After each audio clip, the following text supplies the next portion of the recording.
So welcome, my name's Kara-Leah from the Yoga Lunchbox, and today I have the great honour of speaking to Shiva Rea, who is finally in New Zealand. Yes. Shiva, welcome. Thank you.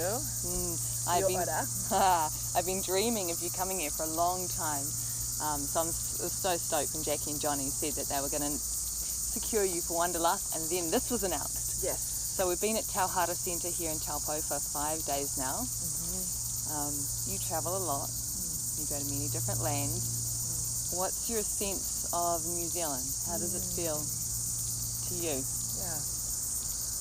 I think there are places in the world that hold not only magic, but a relationship, a value, a way of life.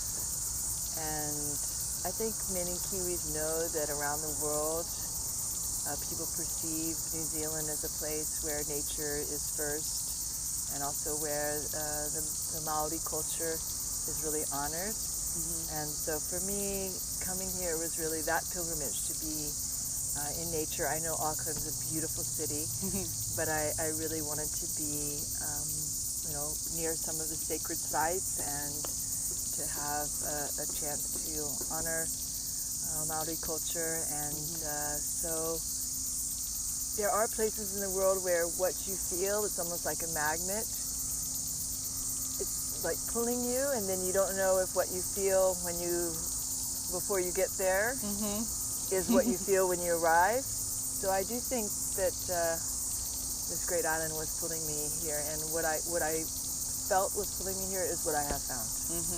And I find it's not just the power of the land, but a kind of a heart-centered way of being. It's also, of course, as kind of grounded and also fierce as the haka, So I like that. I value that in myself. So I like going to places where that reflection kind of opens up something that is present inside ourselves. I like to live this way, but United States, we have more people, so there's even more diversity. And so the kind eyes we don't always find everywhere. So I'm happy almost everywhere I've gone. I find through people's eyes and the interactions, the kind of warmth. New Zealand's very grateful to have you here, I have to say. Thank you. Now, you started your practice many years ago in Ashtanga, and I just want to talk a little bit about that transition. So when you were learning Ashtanga, practicing Ashtanga, a different practice began to arise in you. How did you reconcile what was coming up in your practice with the teachings that you were receiving? Right. Well, being here on retreat, I've shared with you that part of my background is in the kind of unique field of cultural anthropology. Simplest thing, it's called dance ethnology, or we could say movement anthropology, and in the Department of World Arts and Cultures. So I think being a student of anthropology, as I was learning Ashtanga, I started both at UCLA and then at Yoga Works with Chuck Miller and Mati Ezrati when I was 19. And then I did a 2-year journey around the world, and had the opportunity of studying with Patabi Joyce, and so I have deep respect. And I think what anthropology though is kind of about cultural change. And so I think I had a lens that was at a kind of a macro level, in which I already understood some of the issues where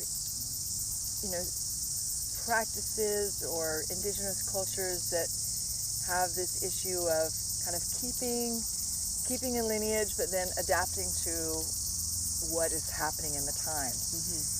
For me, being part of kind of this first wave of Vinyasa out of that triple lineage of Krishnamacharyas, students of Ashtanga, Vinyasa, BKS Iyengar, and then his son Desikachar, I was really studying not just Ashtanga, but also with other Iyengar teachers, with other teachers who have studied with Desikachar, and so for me, the synthesis started to really, I would say, inside my own body, like a fruit on a tree, started to create that intimacy with the life force, and particularly as a yogini, a female practitioner, I found that what was missing was, well,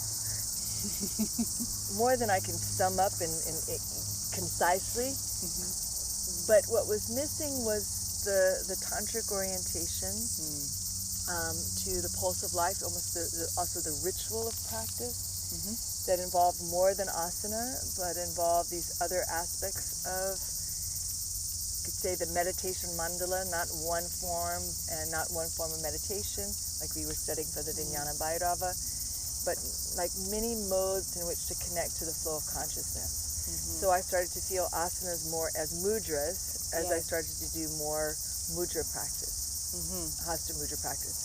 So it changed the relationship to asana. I started to feel more of an instinctual alignment, and also this experience that sometimes we hear of kriyavati or understanding the sahaja, the spontaneous flow. I would be in my Ashtanga practice, but I would feel this pulse, and I would only answer that kind of in my own privacy, because I did feel at that time it was quite an authoritative transmission of the Krishnamacharya lineage, meaning just to extend one's one-legged downward dog was like heresy, like that even the one-legged downward dog, which is now kind of everywhere, which I think when we call the People's Republic of Vinyasa, I do think that Westerners need that one-legged downward dog.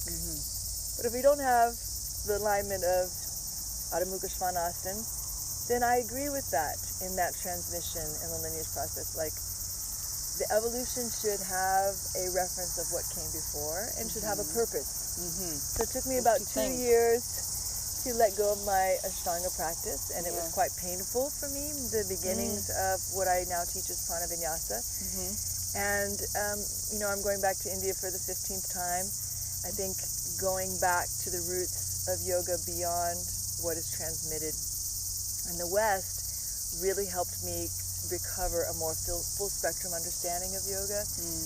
Going on pilgrimage, being in particularly in Kerala, where I study Ayurveda and this beautiful body art form is sometimes called a martial art form of Kalaripayattu, and it's a kind of much more fluid system. So I started to very slowly expand, particularly first the namaskars, so not just Surya Namaskar A and Surya Namaskar B, which is such a great foundation, but to expand to elemental namaskars, or as we've been studying, the chakra namaskars, or rasa namaskars. So now there's 40 different namaskars that have come from the root, and it's not so much, that sounds like, whoa, that's a lot, but it's not really when you just go in this progression, and it's really about empowering teachers to have a way to respond to, as is described in Ayurveda, to respond to what we need seasonally, or how to create a practice space, as we were doing today, where people who are feeling more lunar have a place at the table, meaning they're feeling more meditative, they need to replenish more in their practice, that we can actually all be together. And so I'm very much interested in change, intelligent change, coming out of an open sequence that changes with nature, changes with our body, particularly for women. Women, I think, because of the nature of our embodiment, our monthly cycle of change, we respond to change. We need change. And also men and women need, we practice a balanced system. We love all of the elements. But I think the elements that's missing the most intelligent integration is the water element, fluidity. So I think in the transplant process from Ashtanga, or particularly with an Iyengar alignment system, the sense of pulsation that is, of course, we know the quantum world is kind of, not that it's suppressed, but it's hidden. And I think that needs to come more to the fore. This is what I've seen in teaching for the last 25 years, is that many people can benefit from a more of a wave motion, a fluid motion, and that's actually, we can teach alignment from that pulsation, because it's the organic alignment. No tigers have to go to a chiropractor or to a teacher to learn how to move. And so it's been a really, for me, an extraordinary process. But I'm very, very concerned now in kind of really taking people back to the roots, even farther than Krishnamacharya's lineage, really going into the roots of Vinyasa and Tantra. There's a couple of very interesting points that you make there, because for an outsider coming in, it might start to look like there's all this yoga being made up. Right.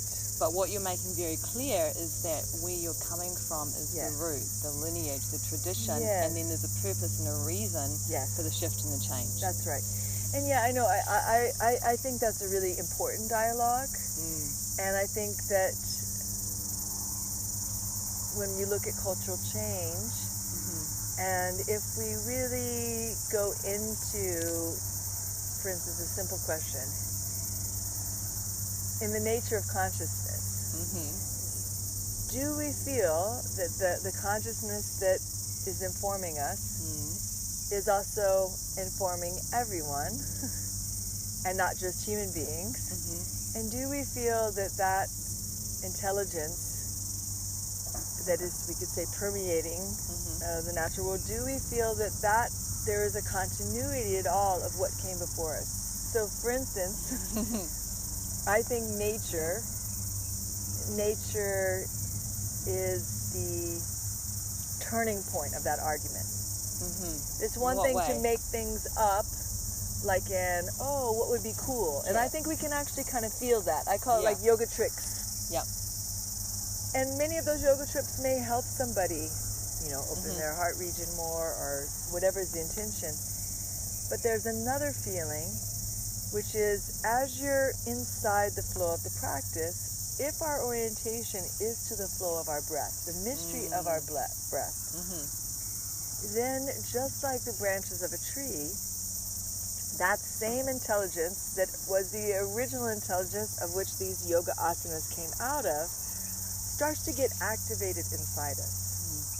And I mean, it's as simple as, I was taught in Ashtanga to always look up in Utkatasana, but my neck is saying, could you please look down? Could you find that variation? And that some people may need that. Or could we actually then feel that as a range of motion, a pulsation? So I don't really feel it as grafting something new. It's more that I really listened very, very slowly, very strong checks and balances, also connecting with my teachers. And I think since evolution is inevitable, that there is a way to also kind of demonstrate or create a place where we could talk about these issues of change, of synthesis, of this very exciting process, that there is a cellular intelligence. That goes beyond time and place. And this I get excited to see in people. In Māori culture, whakapapa is so important, knowing where you come from, so that you understand who you are, so you can step forth, and that's the Dharma as well. So all of these things start to tie together. That's right. So who we've been before is who we then become, but we have conscious choice in that moment when we start to listen more deeply. And then also, the whole part of reincarnation, which I don't tend to, try and get too much into. But I do think that we have unusual bonds with certain places and certain practices. And we can experience a kind of another type of knowing that facilitates this process. It's rather mysterious. But I've had this happen in different parts of the world, and I begin to trust that more. That's a discussion we could go down a rabbit hole on very easily. We could. And I'm mindful of time. Maybe just one more thing I'd like to touch on is Kalari. Did I say that? Yes, I like the New Zealand Kalaripayattu. Kalaripayattu? Kalaripayattu. Sounds very Māori. Yes, I know, right. Now, this is a martial art as such. Mm-hmm. So is it for men and for women? Yes. This is something I was curious, and has it always been for men and for women? Yes. Oh, okay, tell us, give us the juice. juice. Yeah, so, like many things that have come out of India, sometimes the historical record was oral. Mm-hmm. My teacher has many, texts that are written on palm leaves. Sometimes these don't survive well with weather. Mm-hmm. But Kalaripayattu is considered one of the oldest martial arts forms in the world. But what most people don't know is that it was really the kind of system of body training for boys and girls in the villages of Kerala, all throughout Kerala. Kerala is like the very sliver state on the western side of India. Goes almost to the very tip. And so from that base, some would branch off to become artists, like many of the dance forms like Kathakali have a training base that's in Kalaripayattu. Some would go off to become, the protectors in the village and actually learn the weapon forms to use the weapons. And then, some would just then continue their life, their normal householder life. And they would have this kind of gift of being able to move from their center, this fluidity, this embodiment process. So it's always been taught to men and women, and it's a very Shakti-based place. We practice inside. The Kalari is also a practice place. It's also a temple. So the altar is for Shiva and Shakti, and then the images of the triple goddess are a major part of the Kalari, and the main rituals happen during Navaratri, which is the 9 nights for the Great Mother. So even though it's this martial art form, it's very much dedicated to the sacred feminine, and it's a very humble place. And Why did it call to you? Or when I was telling you about UCLA, there's a wonderful book called When the Body Becomes All Eyes by Philip Zerilli. Becomes all eyes? When the Body Becomes All Eyes. Right. And so I did a workshop with him when I was a freshman at UCLA, and I was just like, it took me a little time to go back, 15 years later. Oh, wow. And then I've been going back, once a year, sometimes twice a year. For a short time, I'm a mom, but I'm going to start to go back longer and longer. And I invite my teachers to come and practice. And then I've developed, with my teacher's guidance, a form called Kalari Vinyasa, which is like a preparation for Kalari. And we're actually going to put this online. So that people who are interested, or even just want to feel this way that Kalari it changed my yoga practice. So want to kind of get this transmission. It's a very instinctual practice. We practice on the raw earth. Yeah, I've watched it. So, it's a hard thing. People who are really into structural alignment, if you say that there's also a way of feeling the alignment in an instinctual way, it's kind of like, right.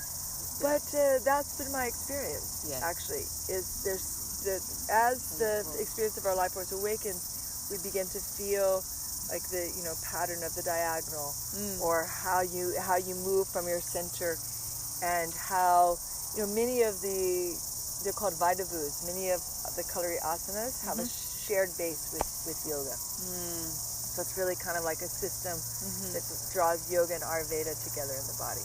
Don't you feel those, it's like an energetic imprint of something that's just waiting for you to step into it or onto it? But, Yes. There it is. Very much, yeah. Shiva, thank you so much. Absolutely. For sharing with us, for being here in New Zealand. May you come back and enjoy more time. I will, yes. Thank you so much. Shall we hongi to finish? Yes.